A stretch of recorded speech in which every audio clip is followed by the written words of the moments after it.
Hi అండి, నేను మీ స్నేహ. ఈరోజు శుక్రవారము.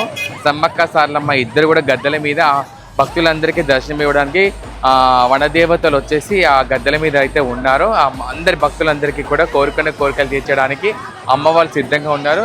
కొన్ని రాష్ట్రాల నుంచి, కొన్ని జిల్లాల నుంచి, కొన్ని గ్రామాల నుంచి తండోపతండాలుగా ప్రజలందరూ రావటం, అదేవిధంగా శివశక్తి జోగినీలు, ట్రాన్స్మైలు అందరూ కూడా వచ్చి అమ్మవారికి ఆ బంగారం సమర్పించుకొని, పసుపు కుంకుమ సమర్పించుకొని, ఒడిబియ్యాలు సమర్పించుకోవడానికి సిద్ధంగా ఉన్నారు అందరూ కూడా.